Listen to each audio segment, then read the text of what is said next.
السلام علیکم ورحمۃ اللہ وبرکاتہ۔ الحمد للہ نحمده ونستعینه ونستغفره ونؤمن به ونتوکل علیہ ونعوذ باللہ من شرور انفسنا ومن سیئات اعمالنا من يهده الله فلا مضل له ومن يضلله فلا هادي له ونشهد ان لا اله الا الله ونشهد أن محمدًا عبده ورسوله. أما بعد فإن خير الحديث كتاب الله وخير الهدي هدي محمد صلى الله عليه وسلم وشر الأمور محدثاتها وكل محدثة بدعة وكل بدعة ضلالة وكل ضلالة في النار. قال الله تبارك وتعالى في كلامه المجيد: أعوذ بالله السميع العليم من الشيطان الرجيم. بسم الله الرحمن الرحيم. يا أيها الذين آمنوا اتقوا الله حق تقاته ولا تموتن إلا وأنتم مسلمون. وقال تعالى في مقام آخر: وننزل من القرآن ما هو شفاء ورحمة للمؤمنين ولا يزيد الظالمين إلا خسارا. تمام قسم کی حمد و ثنا اس ذات باری تعالیٰ کے لیے ہے جس نے ہمیں اور آپ کو خلقت وجود سے نوازا۔ درود و سلام کے گوہر بار اس عظیم ہستی پر، اس ذات مبارکہ مطہرہ پر جن کا نام نامی اسم گرامی احمد مجتبی محمد مصطفیٰ صلی اللہ علیہ وسلم ہے۔ اللہم صلی علی محمد وعلی آل محمد کما صلیت علی ابراہیم وعلى آل إبراهيم إنك حميد مجيد. اللهم بارك على محمد وعلى آل محمد كما باركت على إبراهيم وعلى آل إبراهيم إنك حميد مجيد. حضرات گرامی قدر، معزز سامعین،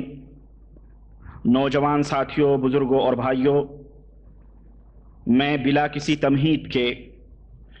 اپنے پچھلے موضوع کی طرف پلٹ رہا ہوں، اور جیسا کہ آپ کو علم ہے کہ یہ لیکچر، یہ محاضرے جناتوں کی حقیقت، شیاطین کی حقیقت اور قرآن کریم سے اس کا علاج، ادعیے معصورہ، نبی کریم صلی اللہ علیہ وسلم سے جو دعائیں ثابت ہیں ان سے شیطان سے بچنے کے طریقے، اور اگر کسی کو شیطان نے ظلماً اور عدواناً پکڑ رکھا ہے تو اس سے کیسے بچا جائے، اس کا علاج کیا ہے، قرآن و سنت میں اس کی کیا رہنمائی ہے، اس موضوع کے اوپر آپ نے 2 لیکچر سماعت فرمائے ہیں۔ میں تیسرے لیکچر کو آپ حضرات تک پہنچا رہا ہوں۔ اللہ وحدہ لا شریک سے دعا ہے کہ اللہ تبارک و تعالی ہمیں اخلاص نیت کی توفیق عطا فرمائے اور ہمیں شیطان کے شر سے محفوظ رکھے۔ پچھلے محاضرے میں، پچھلے لیکچر میں نے آپ کے سامنے یہ بات رکھی تھی کہ شیطان کا تعلق انسان سے کس طرح سے ہوتا ہے،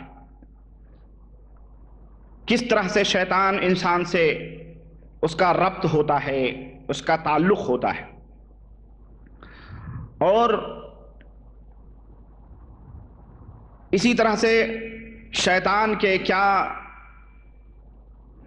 انسان کو بہکانے کے لیے طریقے اور انسان کو بہکانے کے لیے کیا راستے ہیں۔ میں نے کچھ باتیں آپ کے سامنے رکھی تھیں،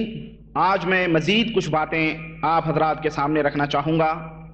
اسی طرح سے شیطان دلوں کے اندر کیسے بگاڑ پیدا کرتا ہے اور کس طرح سے شیطان انسان کو گمراہیت، ہلاکت و تباہی کی طرف لے جاتا ہے اور پھر اس کے اوپر اپنا قبضہ جماتا ہے، چند باتیں میں آج کے اس لیکچر میں آپ کے سامنے رکھنا چاہتا ہوں۔ دوستو، ہم اور آپ اچھی طرح سے جانتے ہیں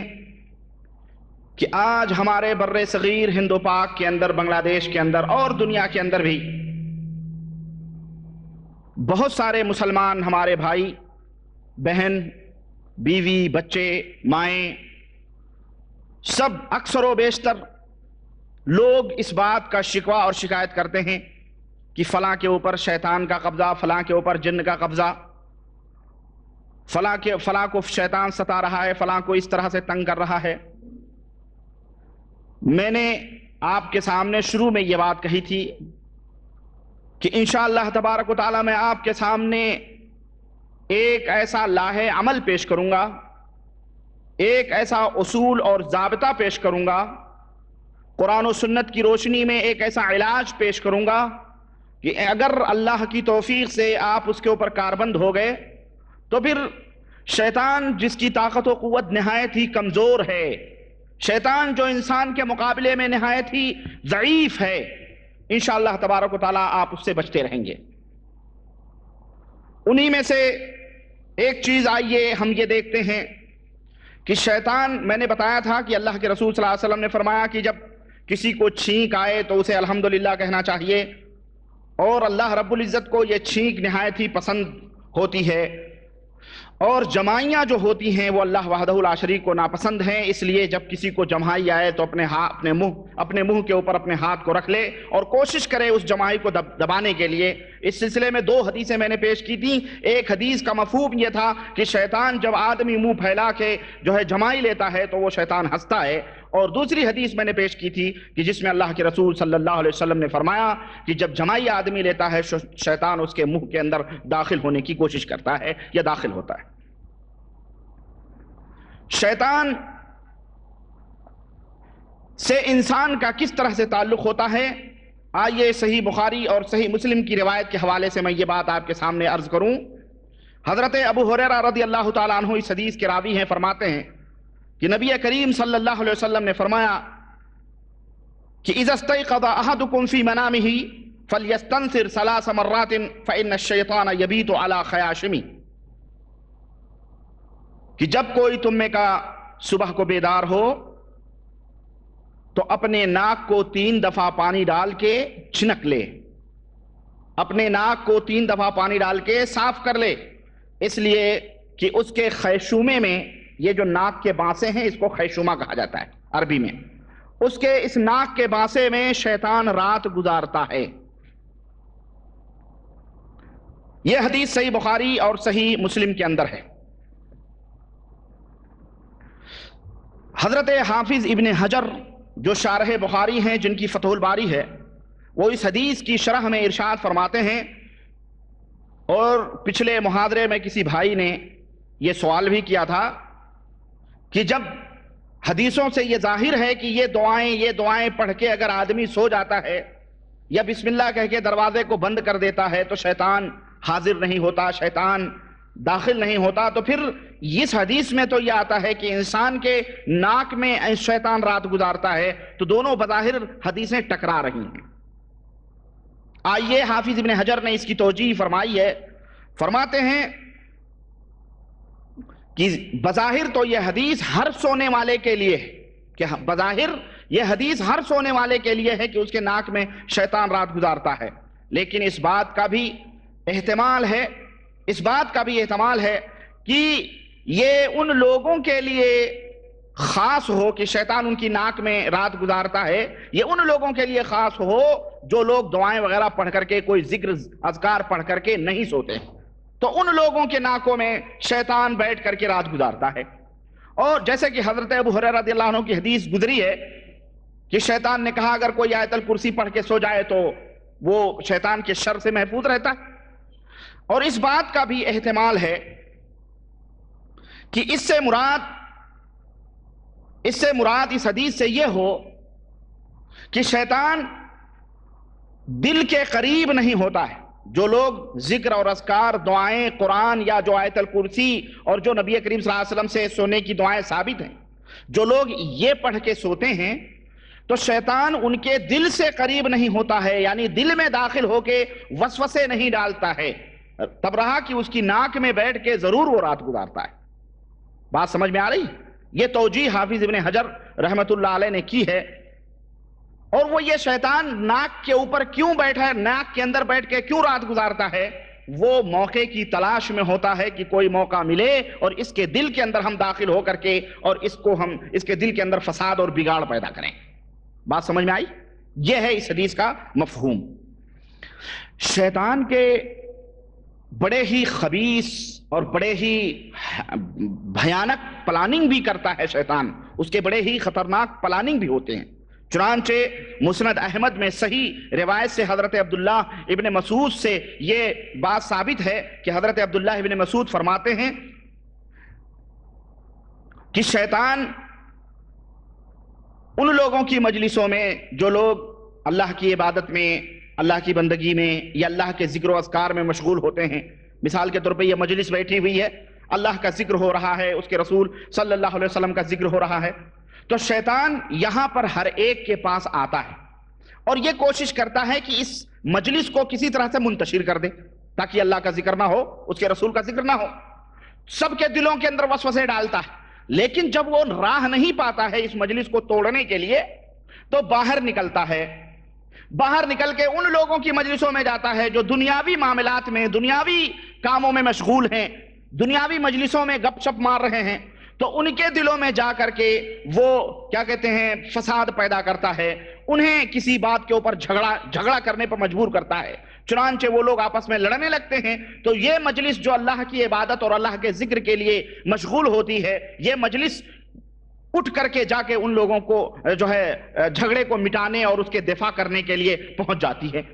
اس طرح سے شیطان اپنے ہیلے میں کامیاب ہو جاتا ہے تاکہ اس مجلس کو جو بیٹھ کر کے اللہ کے ذکر اور اذکار میں مشغول ہیں، اس مجلس کو کسی طرح سے بھی منتشر کرے۔ کتنا خطرناک پلاننگ ہے اس کی، دیکھیں آپ کتنی خطرناک پلاننگ ہے اس کی، کہ ڈائریکٹلی اگر آپ کو نہیں اس نے منتشر کر پایا تو چند دنیا دار لوگوں میں فتنہ کر کے اور آپ کو بہرحال منتشر کر دیا تاکہ آپ دیندار لوگ ہیں جا کر کے وہاں فتنے کو دبائیں۔ تو اس طرح سے شیطان کی بہت اہم، بہت خطرناک پلاننگ ہوتی ہے، آپ اس کو سمجھنے کی کوشش کریں۔ اسی طرح سے احادیث میں آتا ہے کہ شیطان کے بہت بڑے لشکر ہوتے ہیں، شیطان کی ضروریت ہوتی ہے، شیطان کے پاس ایک بہت بڑا لشکر ہوتا ہے، اس کی فوج ہوتی ہے، جو لوگوں کو فتنے میں ڈالنے کے لیے، لوگوں کو گمراہی اور ضلالت کی طرف مائل کرنے کے لیے وہ شیطان ان اپنے کارندوں سے، اپنے جو چیلے ہوتے ہیں اس کے اور اس کے جو فوج ہوتی ہے اس کو کام میں لیتا ہے۔ چنانچہ صحیح مسلم کی روایت میں حضرت جابر رضی اللہ تعالیٰ عنہ سے یہ حدیث مروی ہے، کہتے ہیں کہ قال رسول اللہ صلی اللہ علیہ وسلم ان ابلیس یضع عرشہ علی الماء، ابلیس کا تخت پانی کے اوپر لگتا ہے،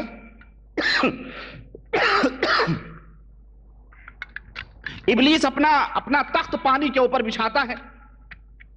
اور پھر اپنے اس کے جتنے بھی چیلے چاپڑ ہوتے ہیں سب اس کے پاس آتے ہیں، تو ایک ایک جھنڈ ان لوگوں کو حکم دیتا ہے کہ جاؤ اب لوگوں کو فتنے اور آزمائشوں میں مبتلا کرو۔